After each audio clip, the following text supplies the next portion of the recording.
First Take is brought to you by Extra. Give Extra, get Extra.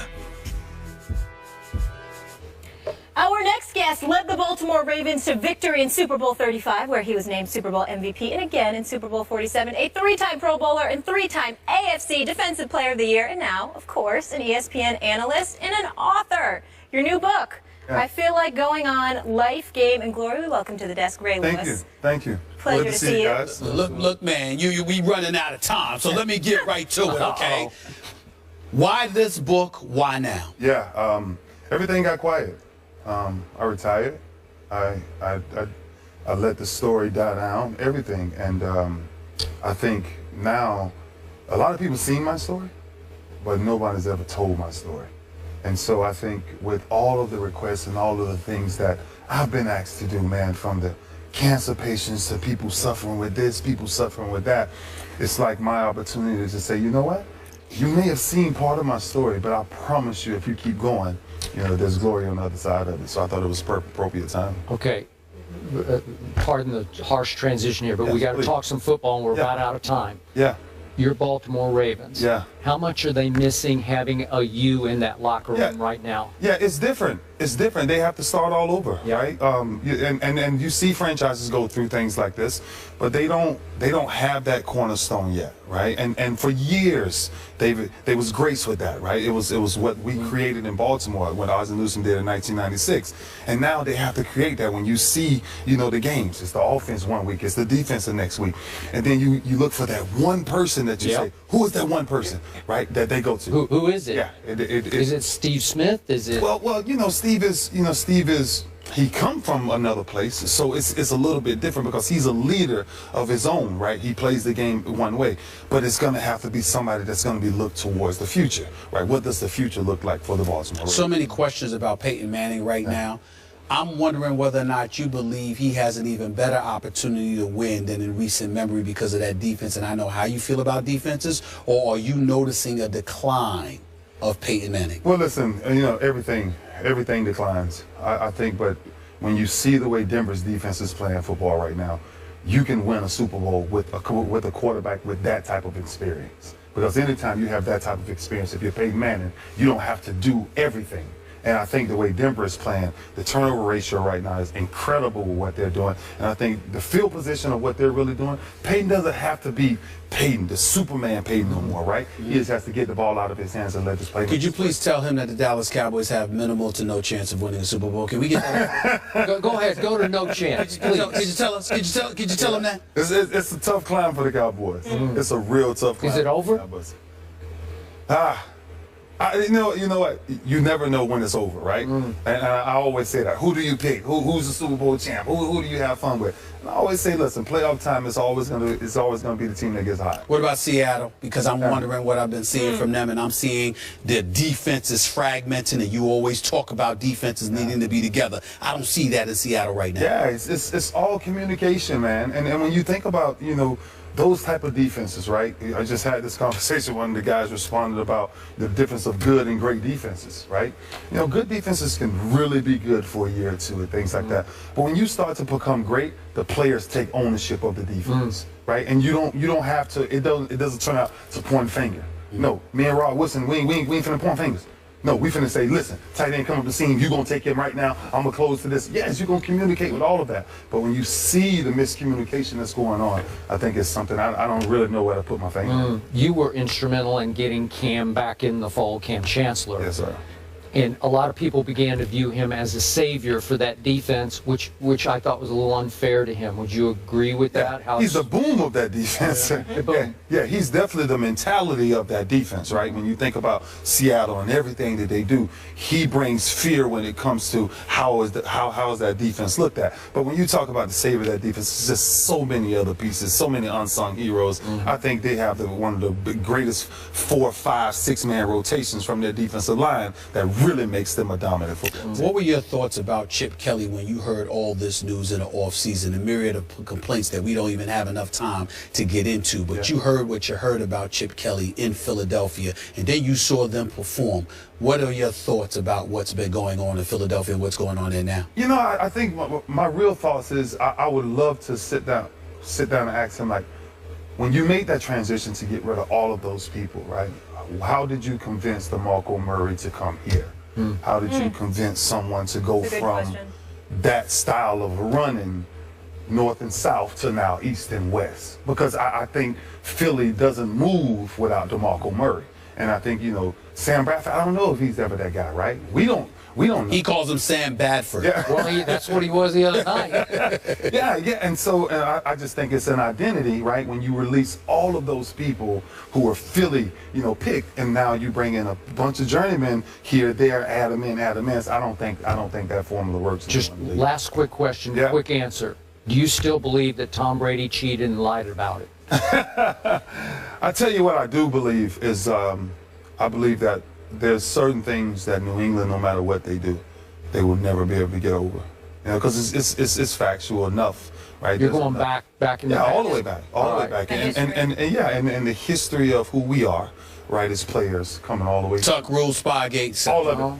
All of it, and that's forever throughout his career. He can say what he wants to say. They can say what they want to say, but he will always follow them. Okay. 13-time Pro Bowler. When you have as many accolades as you do, it's hard to mess him up. I apologize. Yeah. You know, the beauty of it, too, is that this is my brother right here, so Yeah. it's good to see him. And as big as he is, Yeah. it's nice to know he never want to hit me.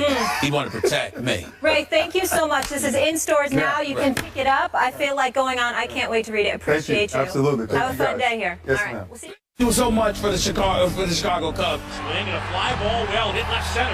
That one way back there. That one is gone. He just reached out and poked it. And the Cubs are done. 2-1. Swing and a ball driven in the air center field. That's well hit. That one on its way, and that one is into the bleachers and gone. Hasta la vista, baby. The right-hander kicks and fires. Right there, got him looking, and that is the ball game. M-E-T-S, Mets. That's for you, Jeff. See what I have to put up with. DeGrom-ination. Jacob DeGrom threw 7 strong innings. Daniel Murphy homered in his 5th straight postseason game, and the Mets took a 3-0 lead in the NLCS after a 5-2 win last night. The only team in MLB history to come back from a 3-0 deficit is the 2004 Red Sox. Stephen I remember A. that. Smith. I remember that. Is Who was this- Wait, they came back on the Yankees? Was that right? Yeah, they did. Okay, go ahead. That might be the Former worst. team. Yeah, That might be my worst moment I would in imagine. sports ever. Yeah. Really? Ever. It broke my heart. Okay. I was depressed for weeks after that. I really, really was. But let me say this. You don't need to ask the question. We all know what the obvious question is. Is the series over? Is the series over? Of course it's over. The Cubs are about to get swept. Now, I do understand. I told you this yesterday. Get Now, I the room. understand that listen, they got a shot against Mats because of the quadruple boys with Mats. Obviously, he's not DeGrom, he's not Syndergaard, he's not Harvey, but he's pretty damn good. I think he can shut it out. I think that the Cubs' last chance was last night. It was windy, it was raining, it was cold. Obviously, they didn't have Al Roker over here. Well, they didn't have Arrieta pitching for them, even though he got smacked around a little bit by the New York Mets. In the end, you have to concede, Skip Bayless, that the New York Mets just happen to be a very good baseball team right now. I'm saying basketball, football, That's okay, baseball. we covered it all. Here's the deal. Pitching wins championships in baseball. In the regular season, you need the hitting. Of course, you needed the hitting last night. It was nice to see David Wright get the double. It was nice to see Cespedes do what he did. Daniel Murphy is playing like a flat-out stud. But that's not why I picked the Mets. I picked the Mets to win this series because I knew that the Cubs coming into this postseason pretty much had Arrieta and nothing else. If this was the best of 3 and he was able to pitch game 1, that would have been maybe different. He was able You know what I'm to, saying? but he didn't. But the That's a bottom whole line other is issue. this. You've got, listen, it's over. I believe it's going to be a sweep. Is it possible the Cubs might win tonight? Sure. But chances Oh, are you're a little they're nervous no, about not at tonight. all. Chances are they're going to be demoralized. It's over. Chicago had their nice little run. It was nice to see the fans. They have something to cheer about when it came to the Cubs. Theo Epstein, Joe Madden, you've got a bright future ahead of you if you're a Chicago Cubs fan because of these guys. But the problem that you have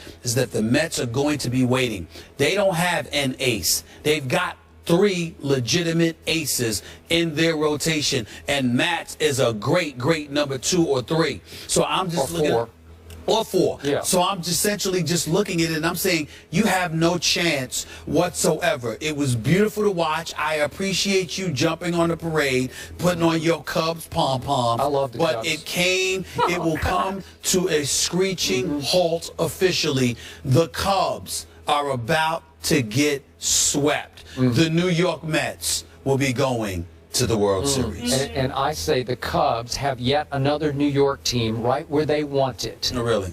Down 0-3 with a chance to make history. How could it be better written than this? This is perfect. Storybook. And yet, I've got to ask you. You don't even believe that. I do believe it because what I got to question you about, Mr. Baseball expert that you suddenly are. Yeah, between Jeff and my dad, I'm good. I'm good. What is completely shameful to me is I've known a whole lot of New York Yankee fans in my time, and all of those self-respecting Yankee fans, there is no way they could even utter the name Mets on national TV. Yeah. They just couldn't even May I answer speak that? it. May I answer that for And you? you are cheerleading for the Mets. May I answer that for you? Dan, May I will answer you? that for you? Dan, Wow.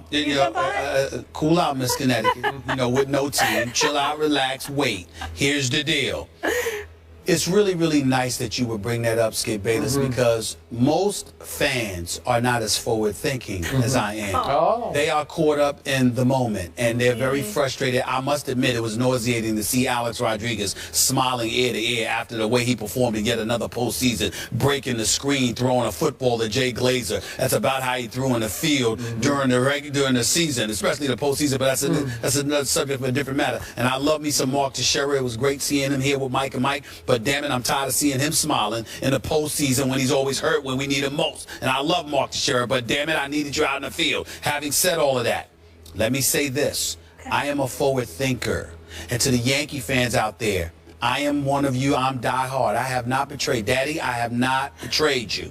I am still diehard Yankees. Here's the deal. What is the ultimate source of inspiration for the New York Yankees? If you have a scintilla of Steinbrenner, meaning George Steinbrenner, the late George Steinbrenner, the former owner for the New York Yankees, God rest that wonderful man's soul. Here is the deal. What is the ultimate source of motivation? If the New York Mets win, it will prioritize and elevate the level of urgency for the New York Yankees. You're rooting actually for your Yankees. Absolutely. Absolutely. Anybody that knows, you can say whatever you want. You can pretend all you want to. You know how I feel about my Yankees. The bottom line is this. We don't have the farm system that the Mets have. Sandy Alderson has done a fabulous job in the whole aftermath of the Bernie Madoff scandal with the Will Ponds. But in the end, the New York Yankees, damn it, I'll admit it publicly. If we got to buy a championship, be my guest. Open the bank book, pay the dollars, get who you need to get so we can stop this travesty of the Mets being the representatives of New York more than the New York Yankees. If that means the Mets having to win the World Series to get that done, I'm all for it. Ain't no shame in my game. Ain't no shame in my game. My man Jeff knows that too. I don't care.